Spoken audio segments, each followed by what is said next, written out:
তাফসীরুল কোরআন মাহফিল মুনাজাতের মাধ্যমে আমরা ইতিমধ্যে শেষ করে ফেলেছি।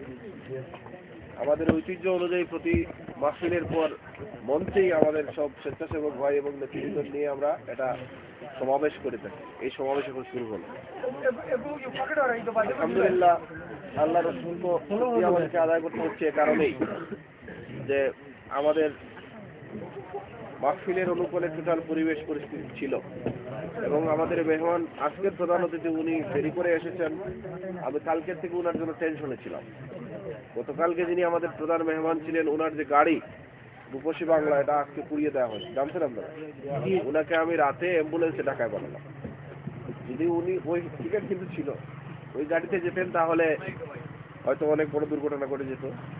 আর আজকে যে প্রধান অতিথির কথা বলেছেন, এই উনি ফ্লাইটে এসেছেন, এরপরে অন্য জায়গার প্রোগ্রাম ছিল 3টায়, ওই প্রোগ্রাম উনি ধরতে পারেন নাই। ওরা উনিকে অলরেডি জোর করে নিয়ে গেছে অন্য এক জায়গায়। তারপরে ওদের সাথে কথা হলো। এখন আমার ধারণা ছিল যে 9টার আগে উনি হয়তো 10টাও হয়ে যেতে পারে, কারণ ওদেরও প্রোগ্রাম বাদেশা। ওরা আমাদের বাই হওয়ার কারণে অনেক কথা বলেছি। এরপরে উনি এসেছেন, তার মধ্যখানে আরেকজন এই বরিশালের যে ভাই আসছেন আলোচনা করেছেন। উনি একটা মাহফিল শেষ করে ঢাকার উদ্দেশ্যে রওনা দিয়েছেন, ওখান থেকে ওনাকে ফেরত নিয়ে এসে মোটামুটি প্রোগ্রাম আমরা করে ফেললাম। অনেক কিছু ঘটেছে, অনেক টেনশন ছিলাম, টেনশনে মূলত অসুস্থ হয়ে গেছি, অনেক টেনশন নিয়েছি, কিন্তু এরকম আমি হই নাই। আলহামদুলিল্লাহ, এরপরে আমরা আমাদের প্রোগ্রাম এই মাথুরা ইউনিয়নের মানুষকে এটা আমরা দেখাতে পেরেছি যে আমাদের প্রোগ্রামের যথাসময়ে প্রোগ্রাম শুরু হয় এবং আমাদের কোনো মেহমানই অনেক প্রতিকূলতা, অনেক বিপদ মুসিবত হলেও মেহমান এসে উপস্থিত হন এবং আমরা এটা এবারও প্রমাণ করেছি। আল্লাহর শুকরিয়া আদায় করছি, আলহামদুলিল্লাহ। আমরা অনেক রাত হয়ে গেছে। আমাদের এখানে সাধারণত 10টা সাড়ে 10টা হয়, কিন্তু আমাদের মেহমান এমন ভাবে কথা বলা শুরু করেছেন যে কেউ যেতে চায় নাই। আমি ওনাকে সময় দেই নাই, উনি আরো লম্বা কিছু চাইতে, যদি চাইতেন তাহলে লোক উঠে যেত না, এরকম মনে হয়েছে আমার কাছে। যাই হোক, আমাদের এই কোরআনের মাহফিলের কোরআনের অ্যাকশন রিঅ্যাকশনের কথা আমরা এখানে শুনেছি, একশো পারি এলাকায়, ঠিক আছে কিনা? আমরা চরম ধৈর্য ধারণ করে কোরআনের যে এটি সূর্যোদয় অপেক্ষা করছি, এই সূর্যোদয়ের জন্য আমাদেরকে ধৈর্য ধারণ করতে হবে। রাজি আছি তো?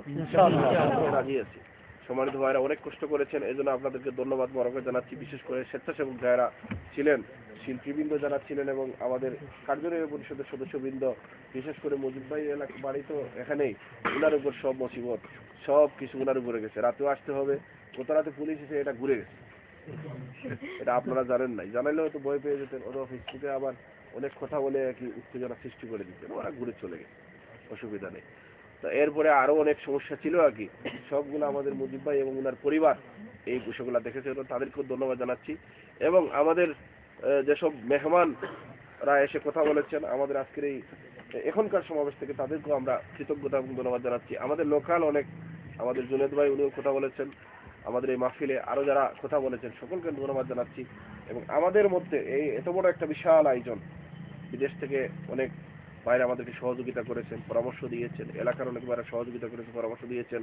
আবার এলাকার এই প্রোগ্রামকে সুন্দর সুশৃঙ্খল করার জন্য আমাদের মধ্যে দু একজনের বাইরে মধ্যে হয়তো ভুল বুঝাবুঝি হতে পারে। আল্লাহ তাআলা এই কোরআনের মাহফিলের বদৌলতে সব ভুলগুলো আমাদেরকে ক্ষমা করে দেন, সবাই বলুন আমিন। এবং এই আমাদের অনেক অসুবিধা আছে, সব সীমাবদ্ধতা অসুবিধা আল্লাহ তাআলা যেন দূর করে দেন। এবং আমাদের এই এলাকার যেসব উদীয়মান ভাইরা আছেন, যারা আজকের এই 2 দিনের প্রোগ্রামকে পরিচালনা করেছেন, তাদের আরো যোগ্যতা আল্লাহ তাআলা বাড়িয়ে দিন এবং তাদের সুস্বাস্থ্য আমি দীর্ঘায়ু তাদের কামনা করছি। সবশেষে আমি আমার আমাদের সোসাইটির সম্মানিত সহসভাপতি এবং এই পিএইচডি স্কুলের স্বনামধন্য শিক্ষক মাওলানা সাবির আহমদ খান সাহেবকে সংক্ষেপে আমাদের বাইদের উদ্দেশ্যে দুটি কথা বলার জন্য অনুরোধ জানাচ্ছি। এবং এরপরে আমরা আমাদের সম্মানিত সভাপতির কাছ থেকে কথা শুনে আমরা ইনশাআল্লাহ আপনাদের জন্য হালকা আপ্যায়নের ব্যবস্থা করেছি, এর বেশি আমরা করতে পারি নাই। এই আপ্যায়নের প্যাকেটটা নিয়ে আপনারা এখানেও খেতে পারেন অথবা বাড়ি নিয়েও যেতে পারেন, এটা আপনাদের বিষয়। সবাই যাতে সুন্দরভাবে বাড়িতে চলে যেতে পারেন এবং আমাদের উপর যে বিপদ মুসিবতের আমরা লক্ষ্য করছি, আমরা আশা করছি এই যে ফেব্রুয়ারি মাস এর ভিতরেই এই বিপদটা কেটে যাবে। এবং আমাদের প্রতিবেশী ভারত, ওখানে কিন্তু কংগ্রেসের অবস্থান এখন আর নাই। বাংলাদেশেও যারা আমাদেরকে উৎখাত করতে চেয়েছিল, এই অল্প দিনের ভিতরে তারা উৎখাত ইনশাল্লাহ হয়ে যাবে এই ইনশাআল্লাহ। আসসালামু আলাইকুম।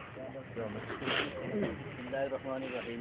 আলহামদুলিল্লাহ, আল্লাহ তাআলার শুকরিয়া, আল্লাহ তাআলা আমরা এই পর্যন্ত সুন্দর এবং সুষ্ঠুভাবে মাহফিল করার তৌফিক দিয়েছেন এবং আমার সমগ্র আমি একটি কথা বলবো, মৌলানা সাহেব ওয়াজ করেছেন, উনি ঠিকই বলেছেন, কিন্তু আমাদের মধ্যে যেমন মনে করেন প্রথমে আমাকেই আঘাত করেছেন, যেমন আমি তো ইমাম হিসাবে এইটা প্রতিক্রিয়া আসতে পারে, আপনারা বলবেন এটাও মৌলানা সাহেব বলেছেন, আরো বড় বড় মৌলানা সাহেব আসবেন এই এলাকায়, ওনারাও ওটা বুঝবেন, আমরা ছোট মানুষ, আমরা এখন কিছু বুঝি না। মৌলানা সাহেব বলেছেন, ওনার ইলিম দিয়ে বলেছেন, আর অন্যান্য গ্রুপের উপর উনি আঘাত দিয়েছেন আসল কথাটাই উনি বলেছেন। এই ব্যাপারে আমরা ধৈর্য ধরবো, আমরা আর তর্কে যাব না।